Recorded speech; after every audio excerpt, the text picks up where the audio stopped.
피하라라는 제목으로 함께 말씀을 나누겠습니다.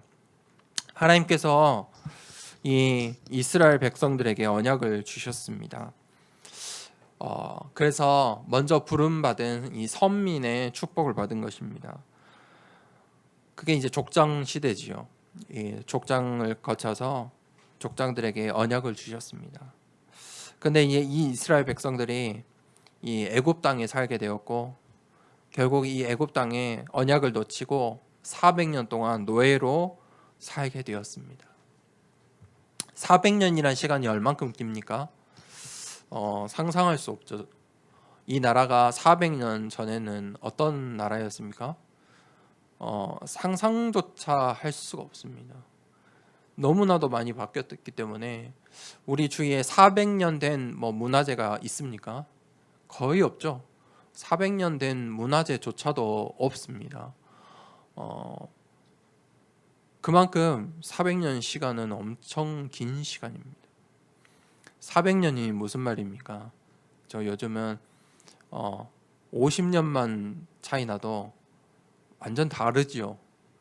10년 강산이 변한다고 하는데 10년 전만 생각해도 많이 바뀌었죠. 또 10년 후면 얼만큼 바뀌겠습니까? 400년입니다. 이 이스라엘 백성들이 400년 동안 애굽 나라의 이 이집트의 노예 생활을 했다는 것입니다.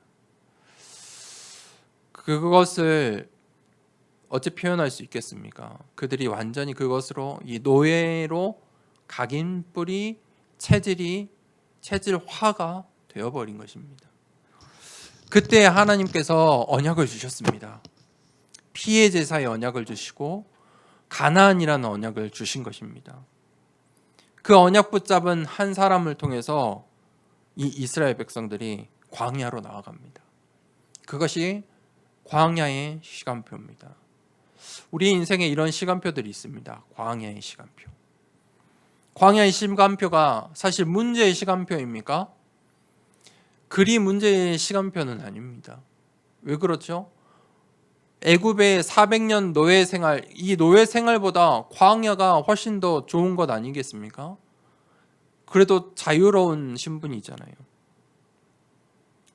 그런데 며칠이면 갈 수 있는 그 가나안 땅을 하나님께서 광야에서 40년을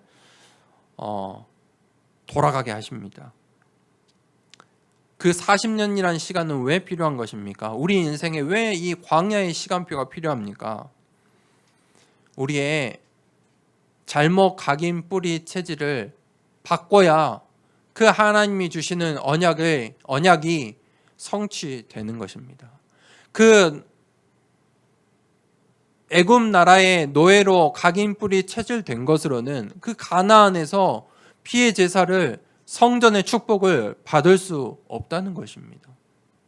그것을 바꿔야 합니다. 생각해 보십시오. 우리가 지금 어떤 것으로 각인되어 있습니까? 이 나라에 살면서 우리는 이 대한민국의 사람이다. 이게 각인되어 있죠. 우리는 한민족의 이 한국 사람으로 이 각인이 되어 있습니다.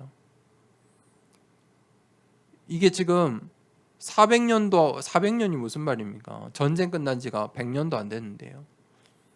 그렇죠? 그새 각인이 되어 있는 것입니다. 우리나라는 그래도 열심히 살고 잘 사는 나라야 라는 생각이 있죠. 그게 한 30년, 50년 새에 우리 이 한국 사람들에게 이제 각인이 되어 가고 있는 것입니다.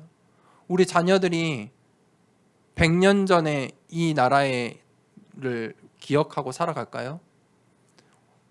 우리 할아버지 때, 우리 조상 때 그 끼니 걱정하던 그 시대를 생각하고 살아갈까요?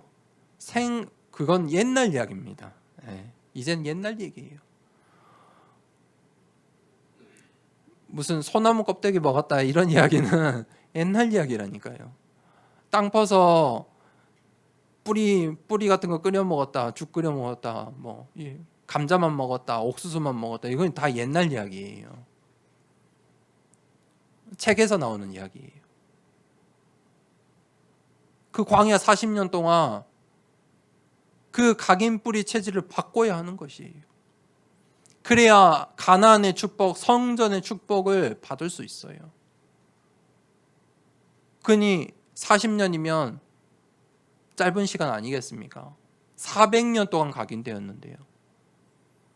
400년 동안 각인 뿌리 체질되는 걸 40년 동안 바꿨다면 감사한 거예요. 그렇죠? 사실 우리의 이 광야의 시간표는 축복의 시간표예요. 가나안이라는 언약이 있기 때문에 주어지는 시간표인 거예요. 그래서 이 광야의 시간표는 치유의 시간표예요. 사실 우리는 성경이 말하잖아요. 모든 사람은 죄인이다. 창세기 3장, 6장, 11장 아래에 우리가 살고 있어요. 이 세상의 주관자, 공중권세 잡은 자, 그 권세자들, 그 사단의 망대 가운데 우리가 살아가고 있어요. 거기서 잘못 각인 뿌리 체질된 것들을 치유해야 돼요. 나에게도 그런 잘못 각인 뿌리 체질이 있겠죠. 나도 모르게 나오는 그 창세기 3장, 6장, 11장 그 사단의 망대를 먼저 무너뜨려야 돼요. 그렇지 않으면 신앙생활 한다고 교회에 다닌다고 하면서도 내 것으로 하게 돼요. 나를 위해 하게 돼요. 교회에 나왔는데도 이 말씀을 들으면서도 생명을 살리지가 못해요. 내 생명조차 살아나지 않아요. 그러니까 광야의 시간표, 치유의 시간표가 필요한 것이에요. 어떻게 각인뿌리 체질을 바꿀 수 있습니까?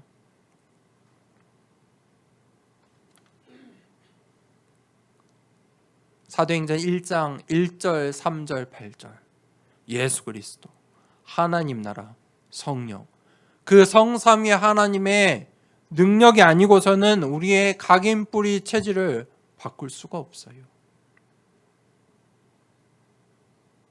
바꿀 수 있는 것이 없어요.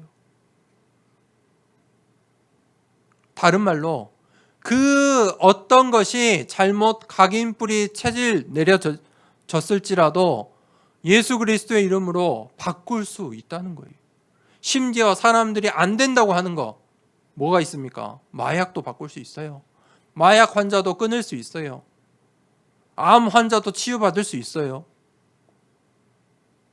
언약 붙잡는 순간 138로 치유 받을 수 있어요. 나의 잘못 각인 뿌리 체질이 그 언약으로만 치유될 수 있어요. 그 결론을 낸 이스라엘의 그 출애굽한 후대들이 가나안 땅에 들어갔어요. 그런데 어떤 시간표가 찾아오냐? 전쟁의 시간표가 찾아와요. 가나안에 들어가려고 하면 전쟁의 시간표가 있어요. 왜 그렇습니까? 가나안 땅에 살고 있는 이 왕들과 족속들이 있잖아요. 무슨 말입니까? 이 세상에 이 더사랑교회가 하나님께 쓰임 받으려면 이 현장에 이 사단의 망대, 우상의 망대를 무너뜨려야 돼요. 어찌 보면 이 현장에 그 사단의 망대가 힘이 있기 때문에 더 그 영적인 싸움이 시간표가 길어지는 걸 수도 있어요. 이 지역에 우리가 살고 있는 이 시대에 사단의 망대를, 우상의 망대를 무너뜨려라. 그게 우리가 싸워야 되는 전쟁이에요. 이스라엘 백성들이 어떻게 봤어요? 가나안 땅을 정탐했는데 거기는 우리보다 훨씬 잘 먹고 잘 살아서 우리보다 덩치도 크고 거인들이 있어서 우리가 그 땅을 들어갈 수 없다. 그런데 언약 붙잡은 정탐꾼들은 뭐라고 했습니까? 젖과 꿀이 흐르는 땅이다. 우리의 싸움은 뭐라고요? 혈과 육에 대한 싸움이 아니에요. 10명의 정탐꾼은 그 혈과 육의 눈으로 본 거예요. 그런데 2명의 정탐꾼은 무엇을 봤습니까? 영적인 싸움으로 온 거예요. 그 사단의 망대는 무너뜨릴 비밀을 갖고 있는 거예요. 절대 언약. 가나안 땅은 절대 언약인 거예요. 들어갈 수밖에 없는 거예요. 그러니 가나안 땅이 저 앞에 보이니까 얼마나 감사하겠습니까? 그 가나안 땅을 눈으로 보고 왔으니까 얼마나 감사하겠어요. 이 사단의 망대가 장악하고 있는 우리 렘넌트들의 문화와 우리 중직자들의 그 현장의 정치와 경제의 망대를 무너뜨려라. 속이는 것들이에요. 하나님의 말씀을 언약을 놓치게 하는 것들이에요. 문화, 정치, 경제, 세상의 주관자. 우리가 그것에 뭐 해야 돼요? 하나님의 망대를 세워야 돼요. 오늘 본론 말씀을 봅시다. 그 망대를 어떻게 세우겠습니까? 8절에 이 말이 미쁘도다. 무슨 말입니까? 우리가 저번 주 말씀을 기억해야 됩니다. 저번 주 말씀에 이어서 하는 거죠. 이 말이 미쁘도다. 원하건대 너는 이 여러 것에 대하여 굳세게 말하라. 이는 하나님을 믿는 자들로 하여금 조심하여 선한 일을 힘쓰게 하려 함이라. 이것은 아름다우며 사람들에게 유익하니라. 우리가 4절에서 7절 저번 주에 성삼위 하나님이 우리를 뭐 하려고 부르셨다고요? 상속자가 되게 하려고 부르셨다. 그 말씀을 기억하고 굳세게 전하라는 거예요. 그러면서 우리가 구원을 받아야 되는데 예수 그리스도의 복음으로만 구원받을 수 있다. 이 말을 3장 8절에 이 말이 뭐하다고요? 미쁘다. 미쁘다는 말은 믿을만한 거예요. 완전히 믿을만한 거예요. 여러분, 복음만이 믿을만한 말이에요. 믿을 수 있는 말이에요. 이 땅에는 믿을 수 있는 게 없어요. 이 땅에는 진리가 없어요. 사람들 말은 믿지 마세요. 핸드폰에 인터넷에 올라오는 것은 참조만 하세요. 참고만 하세요. 믿을 만한 글들이 아니에요. 진리가 없어요. 네피림 시대에는 전부 사람들이 개인주의로 갔어요. 자기의 이익을 추구하고 보기 좋은 것을 따라가고, 바벨탑 시대는 어땠어요? 성공주의로 갔어요. 성공주의로 1등이 되려고 성공주의로 갔어요. 허상을 쫓아갔다는 거예요. 우리 시대는 어떻게 해요? 이 네피림과 바벨탑 시대가 완전히 혼합해 있죠. 그 속에서 예수 그리스도의 이름만이 복음이고 진리고 길이고 생명이에요. 그래서 이 복음을 굳세게 말하라. 굳세다는 말이 무엇입니까? 의지나 뜻을 굽힘 없이 강한 거예요. 굽혀지지 않고 강하다. 플라스틱 파이프 같은 거 이렇게 보신 적 있죠? 그런 것들은 어떻게 됩니까? 힘을 주면은 휘어버려요. 그렇죠? 그런데 쇠 파이프는 어때요? 바닥을 내리쳐도 우리의 힘으로는, 사람의 힘으로는 휘일 수가 없어요. 그게 굳세다는 거예요. 의지나 뜻을 굽히지 않는 거예요. 굳세게 말하라는 거예요. 복음에 양보하지 않고 복음을 굳세게 말하라.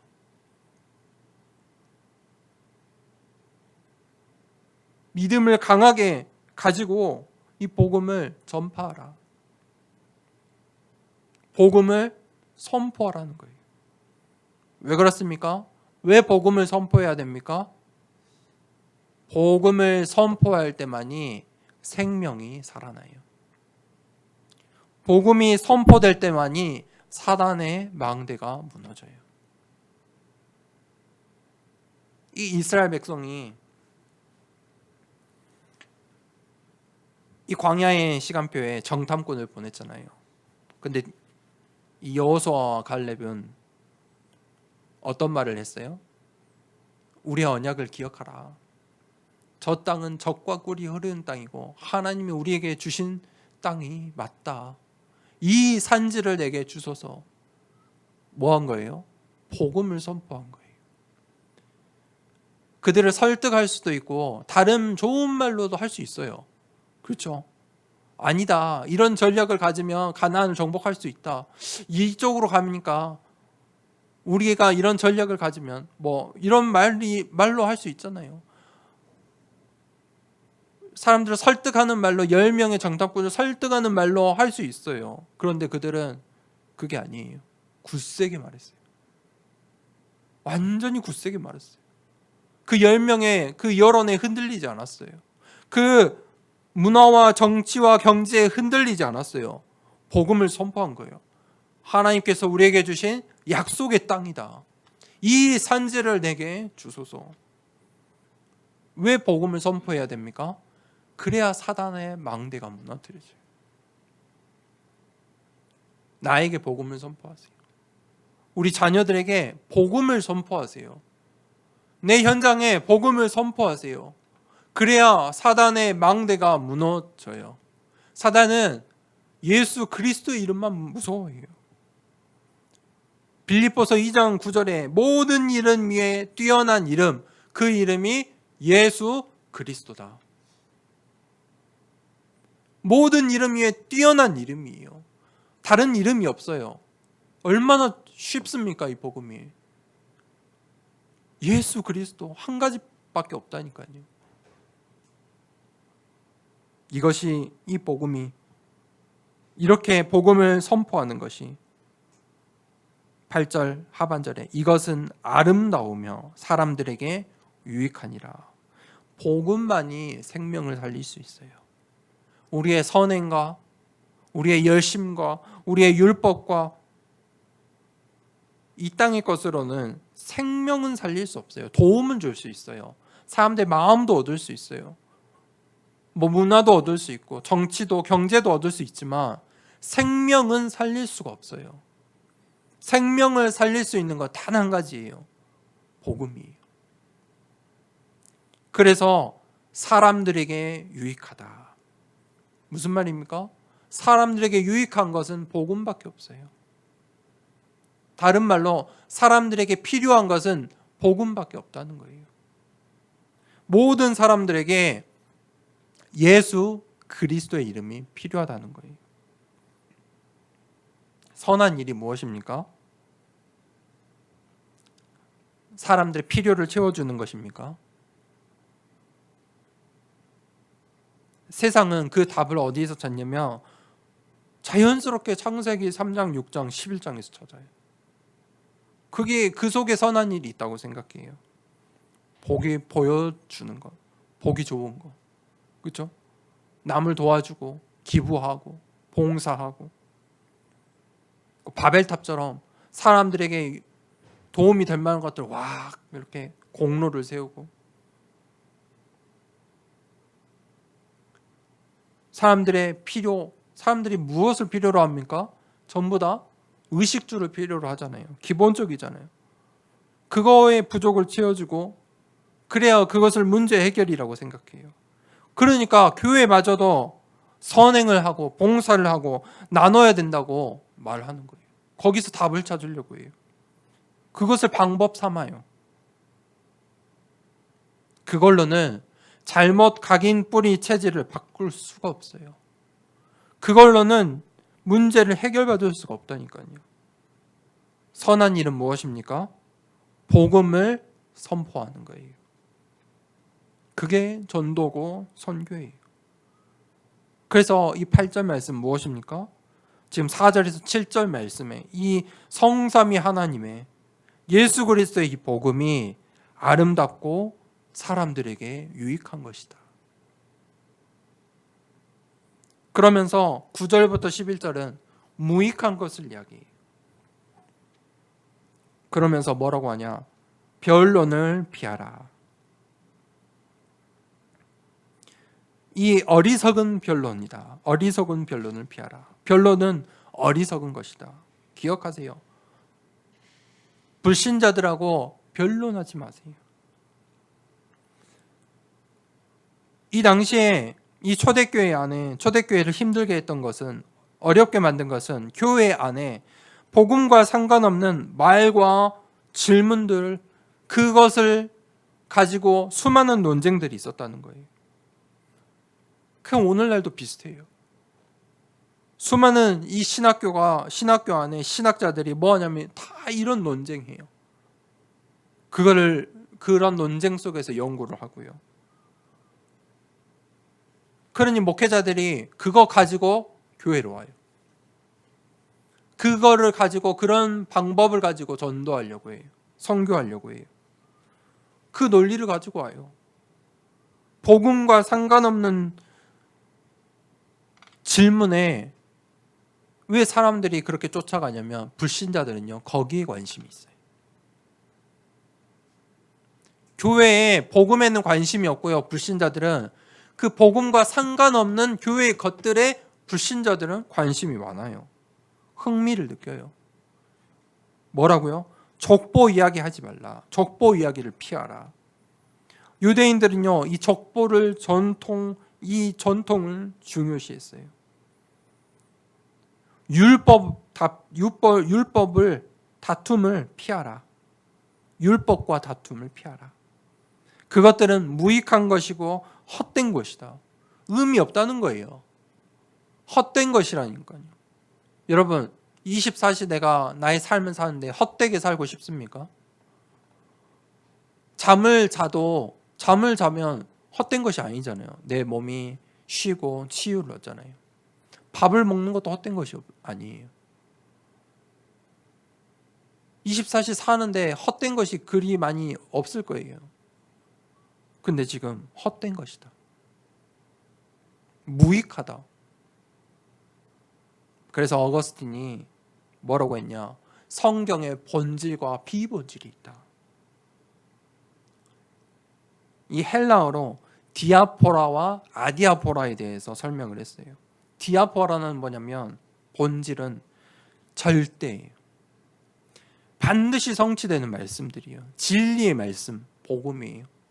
그런데 아디아포라의 영역에 있는 것들이 있어요.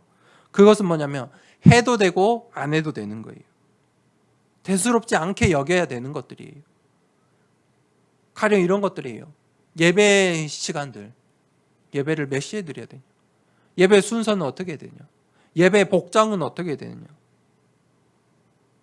그런 것들은 전부 우리의 양심의 상식의 필요에 따라 하는 거예요. 근데 그것은 절대가 아니에요. 아디아포라다.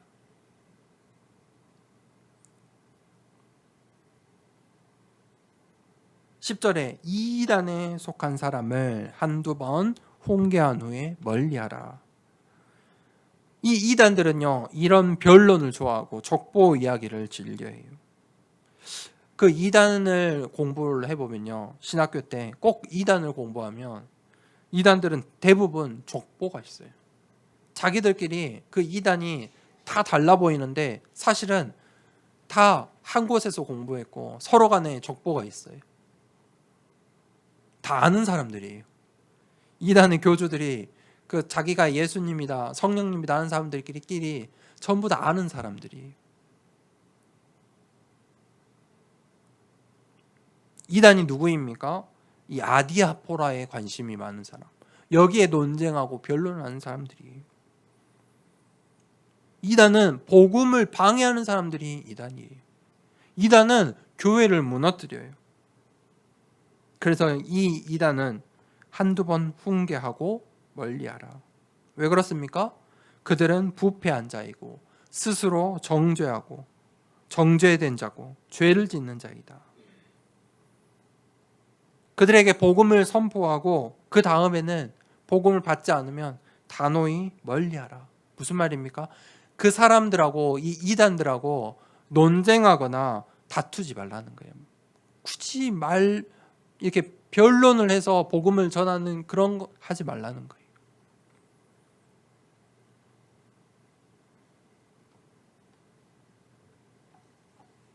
만약에 이 이단들을 우리가 흔히 생각하는 선행으로 뭔가 바꿔보려고 그들을 용납하면 어떻게 되냐? 무슨 말입니까? 복음 아닌 다른 방법으로 그들을 도우려고 하면 그때는 교회에 혼란이 찾아와요. 그러니까 그들을 멀리하라고 한 거예요. 복음이 아닌 다른 방법으로는 돕지 말라는 거예요. 왜 그렇습니까? 이 초대교회가 이 이단으로부터 수많은 어려움을 겪었기 때문이에요. 무슨 말입니까? 지금 이게 사단의 망대예요. 초대교회를 흔들었던 사단의 망대예요. 지금 이 시대에 우리가 살고 있는 이 시대에 사단의 망대예요.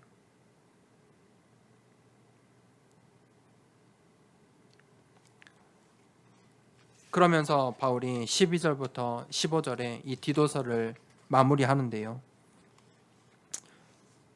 세 번째 대지는 니고볼리로 내게 오라. 이 바울이 이 디도를 디모데와 함께 가장 아꼈던 아들이에요. 후대에 앞으로 바울이 없을 시대에 중요한 사역자들이에요. 디모데와 디도. 그 디도에게 이 그레데 교회를 맡긴 거예요.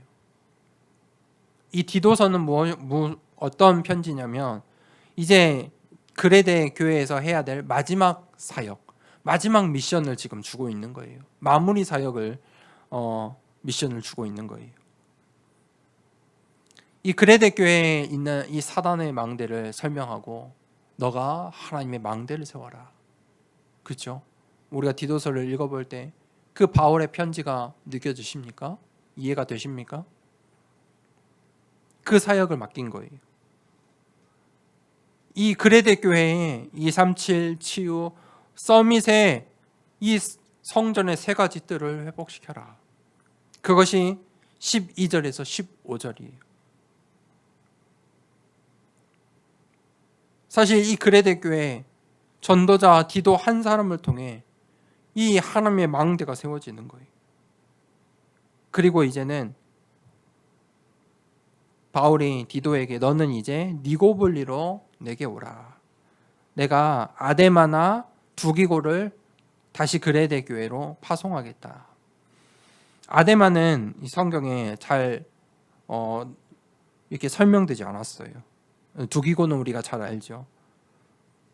이들을 파송하겠다. 너는 이제 그 사역을 마무리하고 니고볼리로 와라. 왜 그렇습니까? 이 니고볼리에서 바울이 디도와 함께 있기를 원하는 거예요. 겨울을 지내기를 원한다. 이 바울이 이제 감옥 생활을 마무리하고 이제 다시 로마 사역을 향해 나아가야 되는데 준비하는 시점이에요.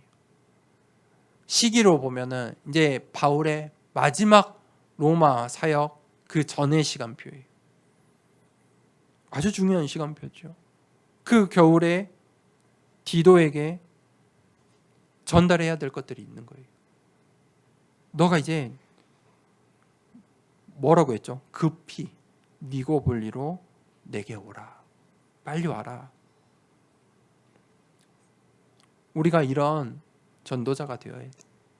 하나님께서 시급한 현장에 나를 보내신 거예요. 부르신 거예요. 그런 제자가 되어야 돼요. 우리의 이런 렘넌트를 제자를 세워야 돼요.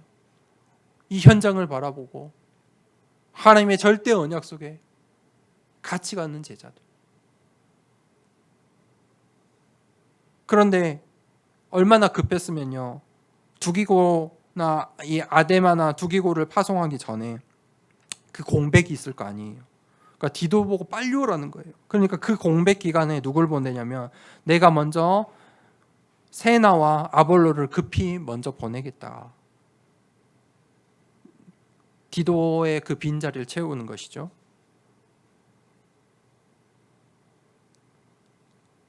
그러면서 3장 4절에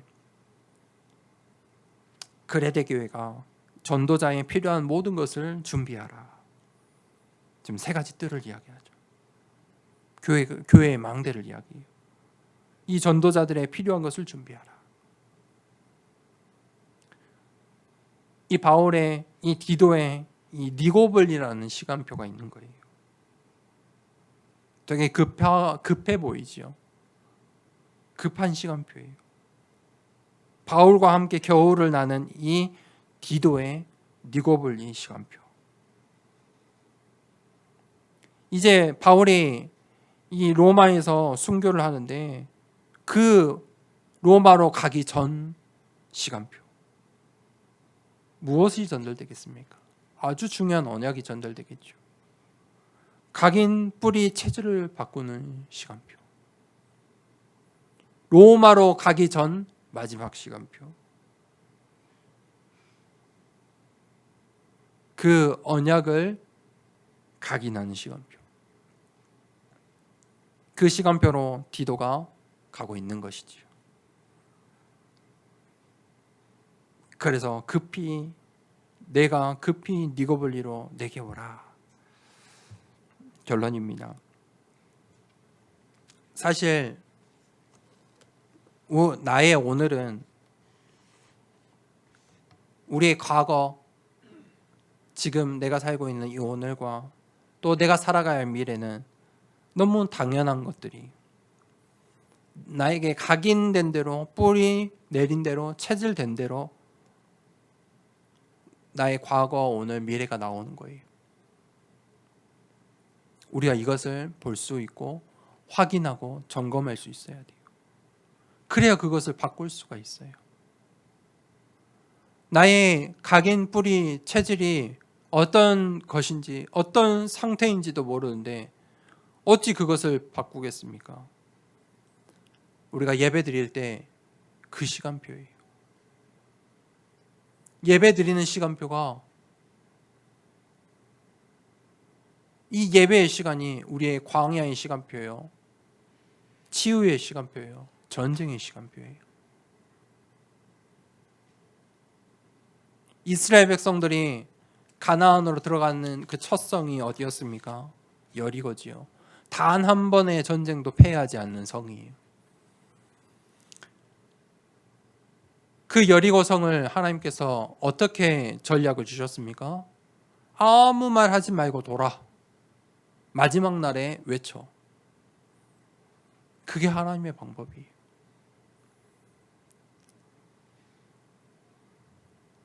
그 동안에 뭐 했을까요? 언약궤를 앞세우고 돌았잖아요. 완전히 각인 뿌리 체질을 바꾸는 거예요.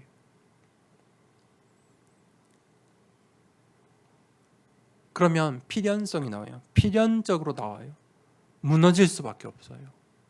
그렇죠? 그 여리고성은 무너질 수밖에 없는 성이에요. 하나님의 언약궤를 따라가는데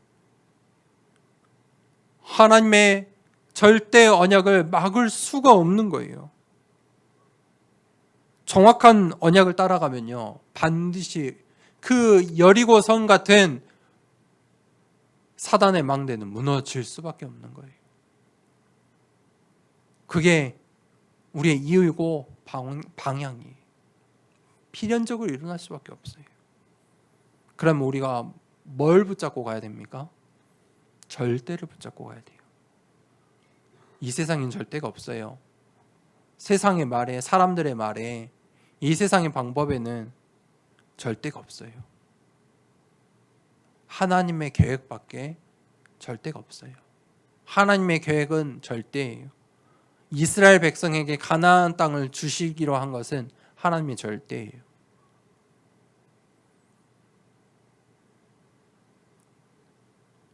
우리가 이 하나님의 절대를 붙잡는다면, 이 하나님의 계획을 보았다면 그것에 24 하는 것은 너무 당연한 것이죠. 무엇에 24 하겠습니까? 하나님의 절대를 붙잡고 가십시오. 이스라엘 백성이 여리고 성 앞에서 그것을 24 한 거예요. 세상 사람들이 볼 때 어리석은 거예요. 이 세상에 그런 군사 전략이 어디 있어요? 언약궤를 앞에 지고 그저 그 여리고 성을 돌았다니까요. 그런데 여리고 성 안에 있던 정탐꾼들이 여리고 성 사람들을 보았잖아요. 여리고 성 사람들이 어떻게 됐어요? 간담이 녹았더라. 하나님이 이미 작업하신 거예요. 이미 사단의 망대가 무너지고 있는 거예요. 그게 절대예요. 무너질 수밖에 없어요. 왜 간담이 놓았을까요? 아니, 자신들은 한 번도 지지 않는 아주 든든한 성에서 살고 있는데요. 생각해 보세요. 나는 내가 사는 이 도시는 최고야. 너무 편해. 나는 우리 동네가 제일 좋아. 세상 사람들은 광주를 어떻게 볼지 모르지만 편하잖아요. 자동차 있으면은, 그죠? 어디든 다 갈 수 있고 못할 거 없잖아요. 서울도 금방 가죠. 비행기 타면 제주도도 금방 가죠. 어디든 다 갈 수 있잖아요. 그럼 서울 살면 더 편하겠죠. 또 전 세계에 아주 훌륭한 도시들에 살면 그런 자부심이 있겠죠. 그런데 이 여리고성 안에 있는 자들이 간담이 녹았어요. 그게 25회예요. 사단의 망대가 무너진 거예요. 보여지는 것과 달라요. 영적인 일들이 일어나요. 24를 하면 반드시 영적인 일들이 일어나요. 그러면 마지막 뭐가 나온다고요? 영원이라는 작품이 나요. 그 여리고성이 무너진 거예요. 그 하나님의 작품이에요. 시작이에요. 가나안 땅에 들어가는 시작을 여리고성 앞에서 시작했어요. 그러니 그 다음에 있는 족속들 왕은요, 서로 도망가기 바빠요. 그게 절대예요. 그게 우리 인생의 당연, 필연, 절대예요. 그러니까 그 속에 있으니까 오늘 디도서 이 본문 말씀에 다툼을 피하라. 우린 뭐 하면 돼요? 복음을 굳세게 선포하면 돼요. 다툴 필요가 없는 거예요. 다툼을 피하라. 오늘 이 말씀 속에 우리의 각인 뿌리 체질이 하나님의 절대의 언약으로 바뀌는 영적 서밋의 축복이 있길 축복합니다. 이 시간 한 배 말씀을 붙잡고 기도하겠습니다. 우리에게 광야의 시간표가 와 있다면 그것은 우리 앞에 큰 축복이 놓여 있는 거예요.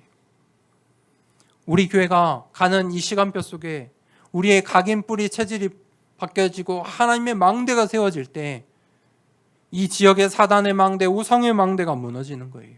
후대를 살리는 망대가 세워지는 거예요. 그럼 우리는 뭐 하면 되냐?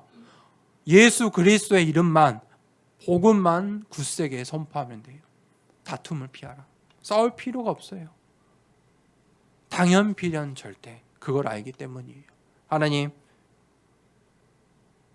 하나님께서 나에게 맡기신, 우리에게 맡기신 하나님, 정말 하나님의 망대 세우는 인생의 여정 되게 하여 주시옵소서. 나의 잘못 각인 뿌리 체질이 바뀌는 한 주 되게 하여 주시옵소서. 말씀을 붙잡고 이 시간에 함께 기도하겠습니다. 하나님 아버지 감사합니다.